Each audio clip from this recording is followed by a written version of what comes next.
Weszuli downi. Wiecie, tu mi się wspomniał jeden wiczny fal. To szule kajzech deptał bez 7 lat zawdy smycyli mleko, abo od Jundercy Krojcki, abo od Kaczmarkowej ze Logiewnicki.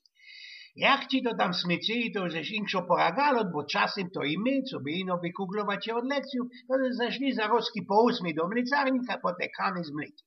Jolno bocza, co rósł, jeśli przyjechał furman ze maluśką rolwagą, kiero ciągnął gryfny, fajnisty ejzel. A można to ci stary mognuś na bedze dziewczynnej szkoły, bo za tej domniejszej ozimnostki, no już nie bocza. Ta fura sztopła kole mojej 17, kole taki fojer plumpy. Stary furman, można to było i stary ceglarski, pożął do szule, a my jak to zawdy syncyska naposzli mierzić, napasztować, szkubać, tyrpać tego biednego ejzelka przy ojku. Ino jeden synek, Michał od Hajmanki, stał ci z kraja i nie szterował tego zwierzoka. O, rozwylazuje ze szuli furman, rozeźlony jak 100 diosków i dawaj tyrać ze bicyskiem, ze takim kurwaczym za nami, co by nam po tych życiach wyszczynać.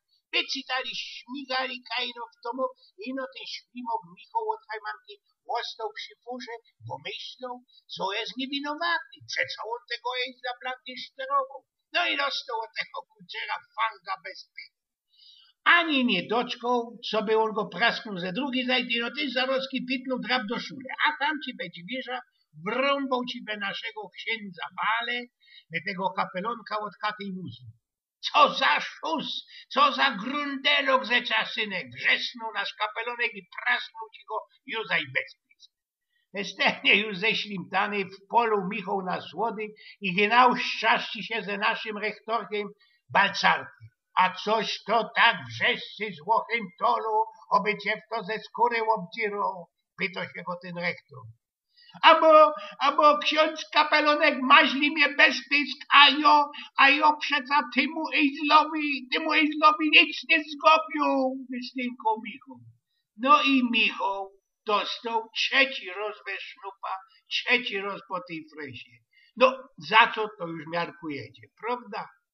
Ojgień z pnioków.